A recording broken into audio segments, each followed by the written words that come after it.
자, 이런 경우가 있습니다.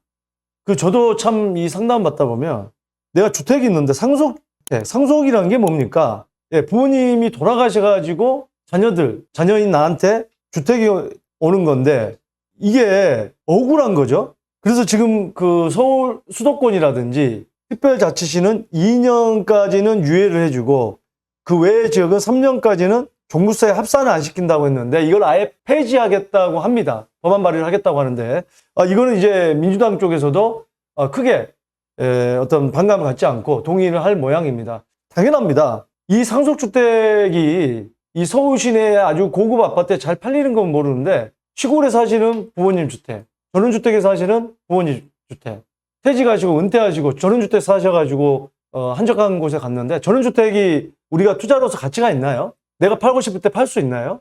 그런데 종부세는 두들겨 맞아야 됩니다. 미칩니다. 양도세도 마찬가지. 이게 안 팔리는데 내 주택을 먼저 팔면은 조정 대상 지역에 있다 중과됩니다.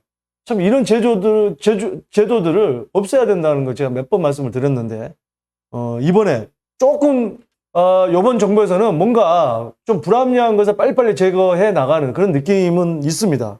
그러면 상속주택을 받아서 2주택자지만 1세대 1주택자 혜택 받으면 기본공제 11억, 연령은 만 60세 이상부터 공제받는 혜택이 있죠. 보유는 5년 이상부터 지금 종부세 혜택이 있죠. 그래서 2주택이 돼서 억울하게 종부세를 그것도 조정 대상 지역이 2주택이다. 그러면 굉장히 또 억울하죠. 이런 부분들을 해소시켜 주겠다. 이제 법안 발의를 해서 큰 문제가 없으면 통과되지 않을까 생각합니다. 또 이런 부분이 있습니다. 저가의 농가주택, 농어촌주택이나 문화재 주택을 주택수 산정에 빼주는 방안도 검토선상에 올라 있다. 저는요, 참 이걸 중요하게 생각합니다. 방송이 제가 작년인가 재작년에 한번 한 적이 있는데, 전원주택, 농어가주택, 이거는 양도세든 종부세든 주택수에 포함시키지 않아야 됩니다. 지금 시골 인구가 점점 줄어들고 있고 외곽의 인구가 줄어들고 있는데 종부세 요율을 높이고 양도세 요율을 높이는 바람에 지금 지방 웬만한 주택도 사질 않잖아요. 주택을 한 채 가지고 있으면서 어디 강화도에 내가 텃밭 가꾼다. 어디 평창에 전원주택 펜션을 짓고 내가 주말에는 거기 가서 한적한 곳을 지낸다. 가족들하고 같이 가서 바베큐 파티를 하고. 근데 이 서울에 한 채 있고 그 저렴한 조그만한 주택 하나만 있어도 2주택이 됩니다. 물론 이제 조정 대상 지역이 2주택이 아니면 2주택까지는 종부세율이 높아지는 않지만 어쨌든 합산은 되잖아요. 합산은 돼서 어쨌든 요율이 높아집니다. 종부세를 많이 내야 돼요. 그러면 결국에는 이 농촌이라든지 지방이 그만큼 더 죽는 거예요. 안 그래도 지금 이제 인구가 점점 감소하고 서울도 지금 950만 명이 깨졌습니다. 1000만 명 깨진 지가 불과 얼마 되지도 않았는데 엄청나게 이주를 했습니다. 그 부분도 제가 다루겠지만 오늘 요거는 빨리 개정이 돼야 됩니다. 지방 경제를 위해서라도 빨리 개정이 돼야 되고 삶이 너무 팍팍해졌어요. 이 세금을 무작정 막 때리는 바람에 서울에 집 한 채 있는 분들 주말에 가족들하고 캠핑하러 가거나 이 펜션에 가서 바베큐 파티 좀 하고 그런 여유를 좀 죽일 수 있어야 되는데 안 된단 말이에요. 그 전에도 사실은 그런 주택 가지고 있어도 매도가 잘 안 돼서 고치덩어리인데 아예 지금 못 사게 만들었잖아요. 이런 부분들 빨리 이것도 고쳐돼야 되지 않을까 하는 생각입니다.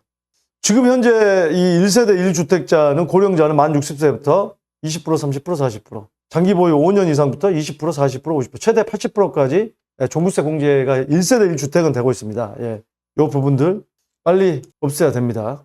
요거는 있습니다. 양도소득세가 1세대 1주택자가 공시가격 3억 원 이하 농어촌 주택 추가로 보유한 경우, 추가로 기존 주택을 매각할 때 1세대 1주택 비과세 특례 적용할 수 있다. 서울특별시의 수도권 또 특별자치시, 광역시를 제외한 지역, 그런 지역에서 주택을 가지고 있으면 3억 이하도 양도세는 중과는 하지는 않죠. 그래서 이제 일반 과세가 되니까 많이 사기도 했는데 무조건 양도세가 적다고 해서 산다. 그럼 집값이 무조건 오릅니까? 그건 아니죠. 근데 그런 부분도 있는데 1세대 1주택자가 공시가격 3억 이하 농어촌 주택입니다.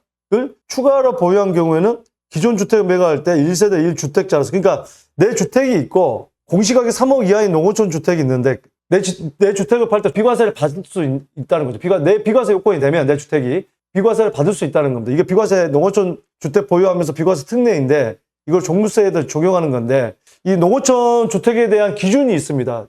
우리 장대양TV에서 제가 작년인가 재작년에 방송을 했는데 농어촌 주택을 검색하면 거기에 대한 농어촌 주택, 그러면 어떤 주택이 농어촌 주택이냐, 그 기준이 있습니다. 그것도 한번 참고를 해 보시기 바랍니다.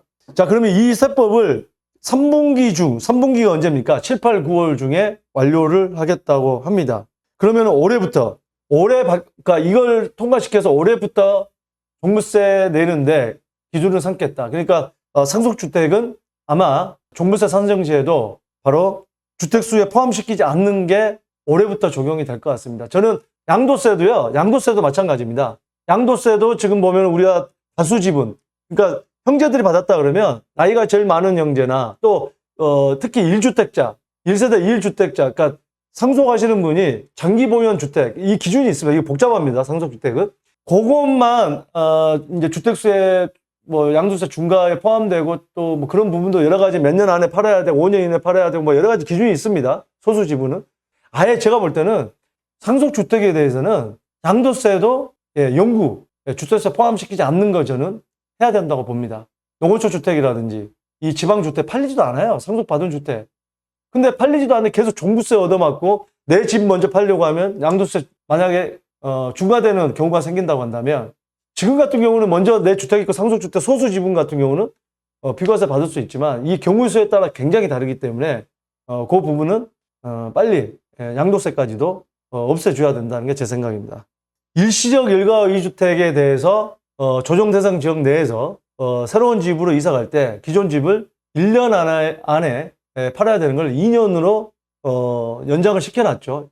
1년 안에 파는 거는 너무 어렵다. 자, 그러면은 우리가 일시적 일가 이주택의 취득세는 취득세 신고할 때 처음에 일반 세율로 전 주택을 팔 거다. 기존 주택을 하고 얘기를 하는데 1년이 넘어버려요. 그럼 취득세 중과가 되는데 1년이 짧다는 거죠. 왜 취득세는 따로 노느냐? 취득세도 2년으로 해야 된다. 이걸 추진한다고 합니다. 말도 안 되는 법들을 만들어 놓고 빨리빨리 이걸 추진해야 되는데 너무 지금 시간을 끌었어요. 지금 이거 가지고 손해보시는 분들이 많았는데 이것도 소급 적용이 되는지도 모르겠습니다. 네, 그 부분도 한번 체크를 해볼 필요는 있는데, 자, 이 부분 잘 보시고 취득세가 굉장히 지금 사실상 이제 조금 집값이 조정이 되는 국면에 들어서는데 취득세를 중과를 계속 할 필요가 있느냐. 그냥 지금 같은 일시적 일가구 2주택뿐만이 아니고 이 부분도 아마 경기가 조금 안 좋아지면 조정이 되지 않을까 하는 게 제 생각입니다.